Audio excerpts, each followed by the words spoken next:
Monkey.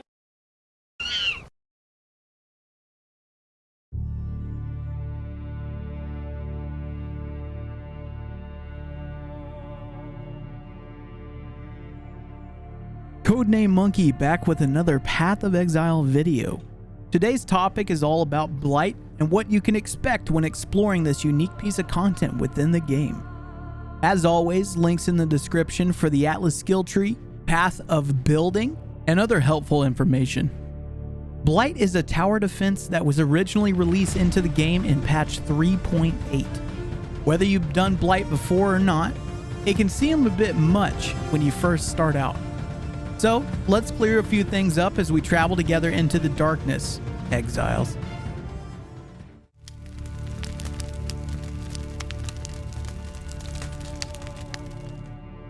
Like all the other plethora of content PoE has to offer, Blight offers a unique currency type known as oils.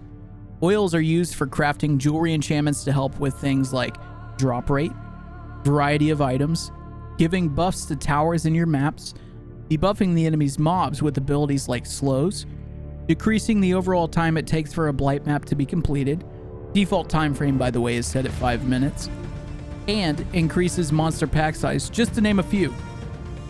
As always, you can also use Scarabs in your map device to guarantee Blight content within your map. Rusty provides a Blight encounter, Polished provides encounter with an additional boss, Gilded provides encounter with an additional boss and 50% chance for a chest to contain an additional reward. And finally, the Wing Scarab that provides additional chests of loot in the lanes of Blight. With the above mentioned oil effects giving you increased possibilities in your Blight maps, you can also anoint items like rings and jewelry.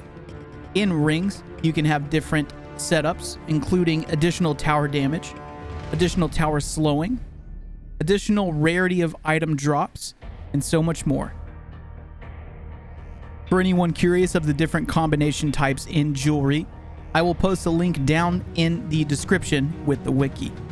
If you also have the premium Blight stash tab, you can put a ring in the slot provided and drag different oils to see which combinations you can get enchanted onto your jewelry. If you've watched any Path of Exile videos regarding projectile-based builds, you may have heard mention of an allocation known as Vengeant Cascade. You may be thinking, what is this? What's the importance of this cascade you speak of? This comes from its allocation from these Blight oils. Vengeant Cascade is a skill tree passive that can be enchanted on your jewelry to allow access to this without spending a skill point. Pretty neat. To be more specific, you can choose 2 golden oils and 1 amber oil to anoint Vengeant Cascade onto any amulet. Be aware though, this is very pricey and you want to make sure you put it on a piece of jewelry you'll be using for quite a while. And by jewelry, I mean amulet. Anointing Blight maps is another way you can change the content. With this option, each oil offers specific benefits to the player, the loot, or the map itself. Like mentioning on the jewelry, if you have the premium Blight stash tab, you can drag any oil with a map into the tab to see what benefits you will receive. I personally prefer to use crimson oils as it gives variants of items to be lucky. With all oils, this will also increase pack size of monsters by 6%. Another key point I wanted to make here when mapping, if you're struggling to keep up with monsters, I will demonstrate strategies you can employ to help manage the playing field as you defend. In short, using the amber oils will also allow you to build and upgrade cheaper towers. This could definitely come in clutch when learning the maps and how Blight works. Now, let's get into the different map types.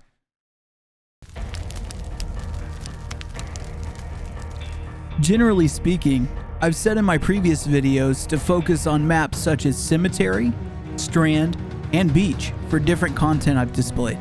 For Blight, however, I prefer using Toxic Sewers. In time, you will find out why I like this map and make a decision for yourself to see if you want to run it. You may have heard me refer to map having short deli in the past. What I meant by this is a map that contains content of Delirium. Blight works the same way. In your maps, as long as you have the content open and available, you will run into Blight areas.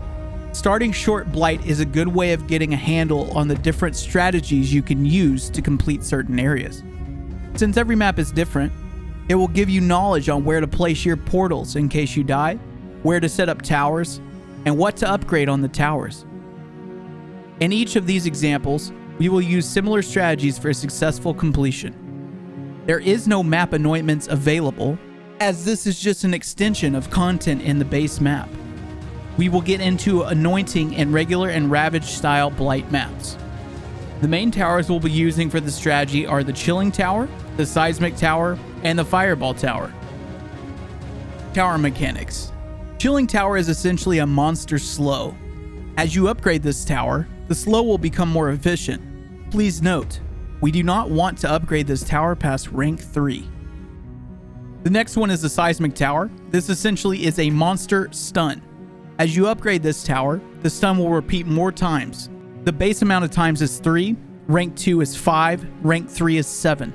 Please note, again, we do not want to upgrade this tower past rank 3. And finally, the Fireball Tower is pretty self-explanatory. It shoots a fireball at monsters within its line of sight range. Take that, monsters. As the tower is upgraded, the range is also increased. At rank 4, you have a couple of options, but the one we're going to use is Meteor Tower. The tower upgrade rains meteors from the sky, dealing AoE damage to any monsters in its path. This is going to be your main source of backup, so to speak. In areas where you're not able to help, the towers are meant to clean up crowds so you can focus on the weak points. This allows for better map coverage and better map clear. A regular Blight map can have up to 3 map anointments, whereas a Ravaged Blight map can have up to 9. Please keep in mind, with a Blight map of 3 map anointments, you can use the same oils. And with Ravaged Blight map, the same applies. However, you cannot use any more than 3 in either map. What I mean by this is if you want to use 6 Crimson oils in a Ravaged Blight map, you can't. It's limited to 3. Here I will display examples of tower defense strategies. Watch this Blight clip. Here you will see me using Chilling Towers and Seismic Towers to my advantage. I'm staying strictly towards the bottom of the sewers and letting the towers up top do the rest of the work for me. No fire towers were needed in this run. The reason I enjoy Toxic Sewers is because of the layouts. When looking at the map by pressing tab, you can see there's only 2 directions monsters can spawn from, with a door covering both sides. This allows for funneling of mobs into the slowing and stunning of the Chilling and Seismic Towers. Pretty cool, right? Keep in mind, layouts aren't always going to be exactly like this. You can test it on different maps, but chances are different maps will provide a more open area where monsters can spawn from all different types of ways. Think of it like branches on a tree. That's what it's going to look like on your Blight maps.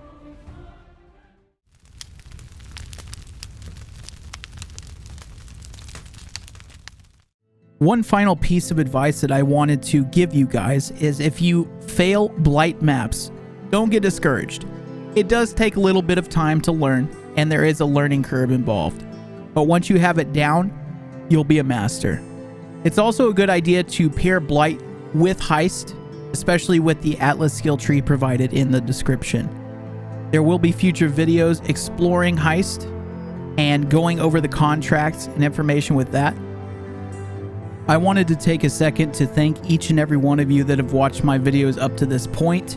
I apologize that this one came at a delay, but I do want to start giving you guys more quality rather than more quantity. If you liked what you watched, or if this guide helped you, it would help me out a ton if you gave me a thumbs up. If you're new to the channel, thank you so much for stopping by, and I hope you stick around. I have a lot of exciting updates coming in the near future, and I hope you guys like what I put out. Again, thank you so much for all the support, all the comments, all the subs, everything. And until next time, this is Codename Monkey, signing off.